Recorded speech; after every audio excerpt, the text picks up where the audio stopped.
the show.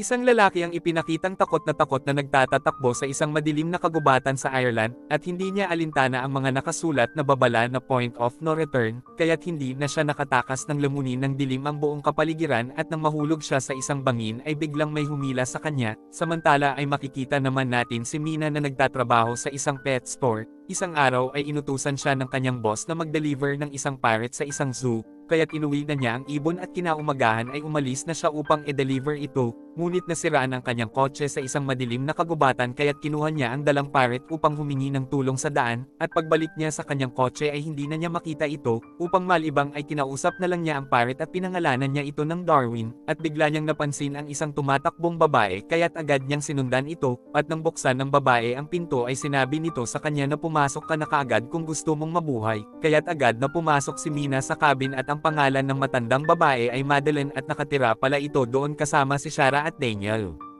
Agad na pinaharap ni Madeleine si Mina sa salamin dahil hindi makakapasok ang mga watcher sa loob, kaya't titingnan na lang sila ng mga ito sa labas tuwing gabi. Pagkatapos ay biglang nakarinig si Mina ng kakaibang mga ingay na parang mga pumapalakpak. Sinabi ni Madeleine na pinapalakpakan ng mga watcher ang isang bagong dumating na object. Kinaumagahan ay sinabi ni Mina na gusto na niyang umalis, at kahit sabihin ng iba na imposible ay umalis pa din ito, ngunit sinundan siya ni Madeleine upang sabihin na nagdudulot ng hallucination ang gubat at siguradong hindi ka makakaligtas dito, at nakakalat ang mga babala at kung lalagpas ka sa mga ito ay hindi ka na makakabalik, at gawa ang mga ito ng isang lalaking professor at walang nakakaalam kung nasaan siya ngayon. Kinagabihan ay gumawa ng isang show si Daniel para sa mga watcher, at ipinakilala niya sa mga ito si Mina, samantala ay nagpatugtog ng music si Sarah at sumayaw gaya ng ginagawa niya tuwing gabi. Kinabukasan ay nakita nila ang nagkalat na mga butas kung saan nagtatago ang mga watcher pagsapit ng umaga. Ilang sandali ay sinabi ni Madeleine ang mga safety rule na wag lalabas ng gabi at wag bubuksan ang pinto at laging mamalagi sa liwanag.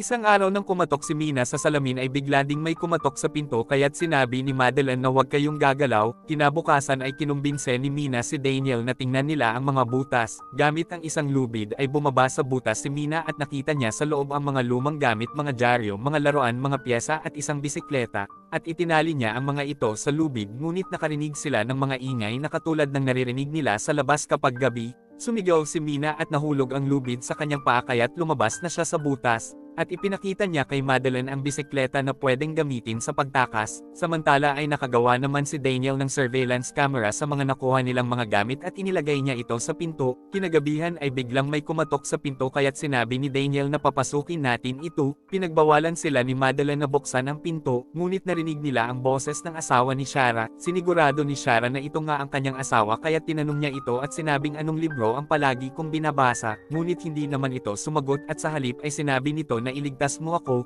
at nang makita nila ang lalaki sa camera ay may biglang humila dito, pagkatapos ay may kumatok ng malakas sa salamin, kaya't humarang si Madeleine sa harap nila Mina at huminto na ang mga pagkatok.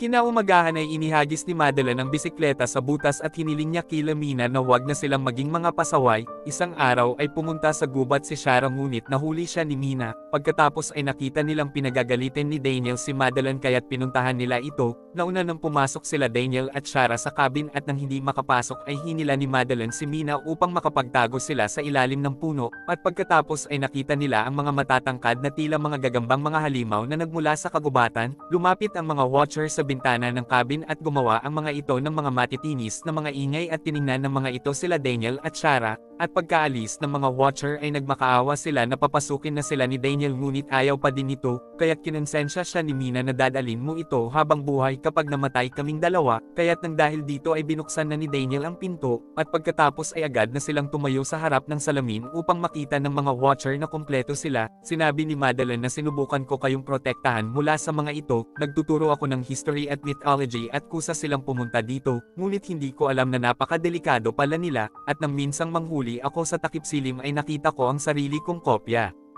Ang mga watcher ay mga ancient species at ginagaya nila ang mga tao. Nang atakihin sila ng mga ito ay nakita ni Daniel ang isang butas na daanan sa sahig. Bumaba sila dito at nakita ni Mina ang isang computer at binuksan niya ito, kaya't napanood nila ang video ng professor na si Kilmartin. Sinabi nito na ipinatayo ko ang kuta na ito at tuwing gabi ay pumupunta ang mga watcher upang pag-aralan ako. Isang araw ay nagpakita sa akin ang isang watcher at ginaya nito ang isang batang babae at hindi naman siya nananakit, at nang dahil dito ay nalaman ko ang mga sekreto ng mga engkanto, pinag-aralan ko ang batang babae at nakipagkaibigan ako sa kanya, nagbabago siya ng anyo at nagiging isang nakakatakot na nilalang na may mahahabang mga kamay, at naging malapit kami sa isa't isa kaya't napagtanto ko na wala naman akong natamo na makabuluhan, handa na akong mamatay at ang tanging paraan lang upang makalabas kayo dito ay ang sumakay kayo ng bangka sa ilog at sundan lang ang mga ibon, at pumunta kayo sa university office at sirain nyo ang mga document na makikita nyo doon, pagkatapos ay binawi na ng professor ang kanyang sariling buhay.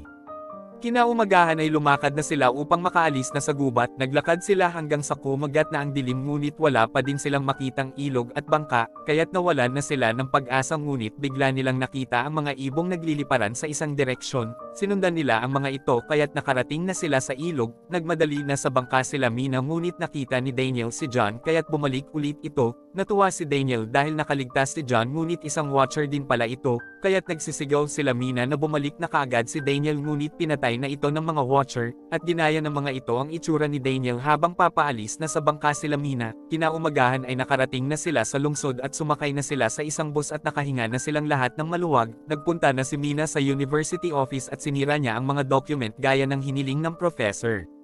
Kinagabihan ay nagpunta si Mina sa bahay ni Shara at ipinakita niya ang picture na namatay na asawa pala ng professor si Madeline, at ang Madeline na kasama nila sa kuta ay isa din palang watcher, pagkatapos ay dumating ang tunay na Shara at ang kinakausap niya ay isa din palang watcher, at pagkapasok ay biglang pinukpok ng watcher si Shara at pagkatapos ay naging si Daniel ito, gusto nilang mamuhay kasama ang ibang mga species ngunit nang dahil sa puot ng mga tao kaya't napilitan silang mamalagi sa ilalim ng lupa, pagkatapos ay ginaya nito si Mina at sinubukan nitong patayin ang tunay na Mina, ngunit sinabi ni Mina na may iba pang katulad mo, at hinimok niya ito na alisin na ang pagkamuhi sa mga tao, kaya't nang dahil dito ay nakonsensya ang watcher at lumipad papalayo. Kinaumagahan ay pumunta siya sa kakambal niyang si Lucy, pagkatapos ay dumating ang kanilang pamangkin at ipinakita nito sa kanila ang isang drawing, samantala sa labas ay lumitaw ang isang nagkatawang batang babae na may kakaibang muka. At dito na po nagtatapos ang ating movie. Mag-subscribe ka na po Lods para sa magagandang mga movie na katulad nito. Maraming salamat po sa iyong panunood at pagsuporta. Ingat po palagi Lods. God bless.